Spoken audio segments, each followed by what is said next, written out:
Welcome to the Camp Jack Hazard Adventure Maintenance. This is our rock wall. We are on somewhat flat and semi-level position. We've disconnected our vehicle, and the first thing we're going to do is connect our outriggers. There are 2 pins normally that sit with the outrigger. And not sure where the pins are, but we'll find them. Outriggers go here. They get plugged in the trailer brake wiring harness. And the second outrigger, same place on the other side.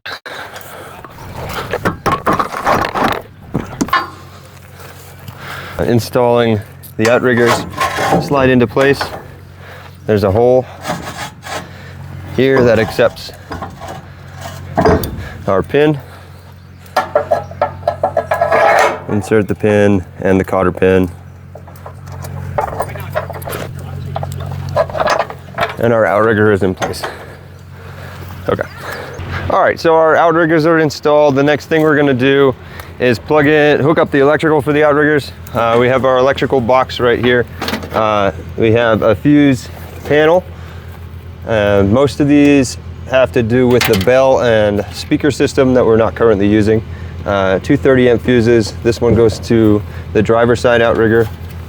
This one goes to the passenger side outrigger. Currently, only the driver side outrigger is powered, so I'm just going to plug that in right here. That should be hooked up to the battery. And it's operated by this switch here. So we're going to drop these down so that the feet are on the ground. Just raised up a couple inches. We'll go up to the other side and do the same thing. Now one of our power jacks is malfunctioned. We have a key, a small key that looks like this, is stored in the white toolbox. You can use a 9/16 socket with a manual wrench, not an impact. An impact will damage the key. And we raise up just a couple inches.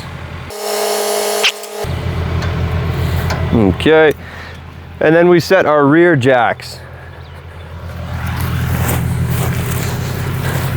Climbing under, we pull the pin,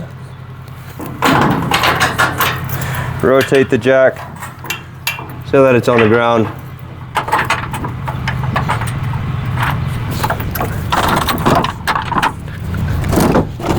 We're gonna go ahead and place blocks under the front outriggers.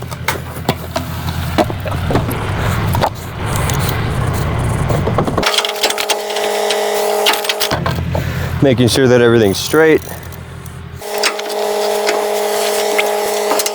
And same thing on the other side. And then we'll put blocks under the rear jacks. And you may need to do one jack at a time and use one to raise up the other. That'll block this one.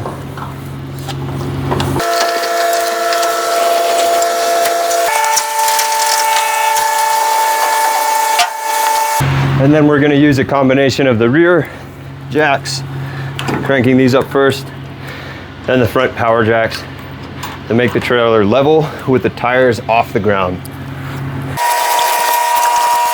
We'll start with the rear jack and have the trailer angled towards the rear slightly.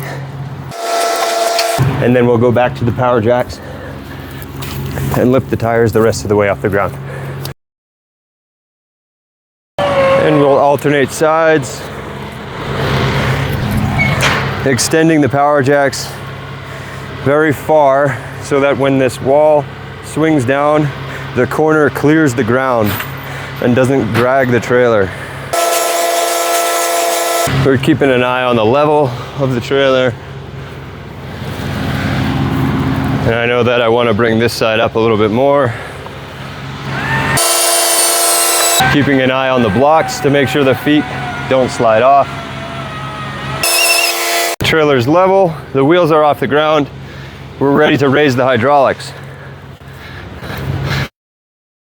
Inspect this securement point to make sure that the pins are removed. And you can see from here that these pins are removed. We're going to do an overhead inspection, visualize that the wall isn't going to impact anything when it folds open. And we're going to take this hydraulic controller and press the up button, making sure to stay clear of any pinch points and watching how the trailer shifts on the blocks as it moves up.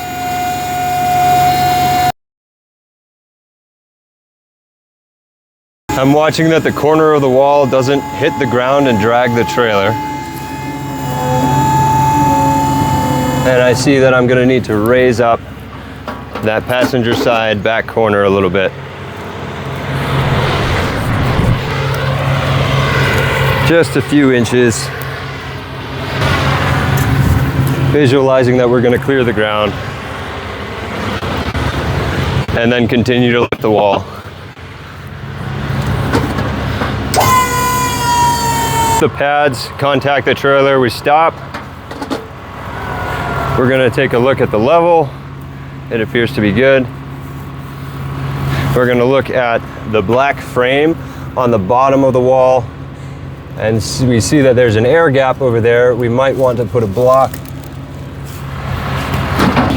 See that it's about the right size. We'll lower the hydraulics just a couple inches. We'll place our block where we want it. Right about here. We'll raise the hydraulics the rest of the way. We'll verify that these blocks are in the correct position. I see that one of them is partly off the block. So I'm gonna raise this until that jack is loose. I'll correct the position here. Lower this back down so everything settles correctly. And we'll do the same thing with the front power jacks. While the weight of the wall is, the vertical weight is mostly resting on the ground here. These outriggers are for stability. It is safe while no one is on the wall to take the pressure off and readjust so that they're sitting on it better. And there's no chance it'll slip off. Wait till this contacts and then run 2 to 3 turns just so that the jacks have sufficient friction with the ground, but most of the vertical load is supported by the bottom of the wall itself.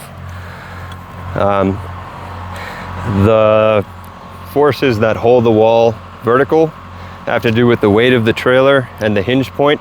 The trailer will want to drag if the wall wants to shift. We may in the future make a hydraulic lockout for this piston in case there's any hydraulic failure. There's no way that the wall would be able to fold down. But as designed, this is how it should function.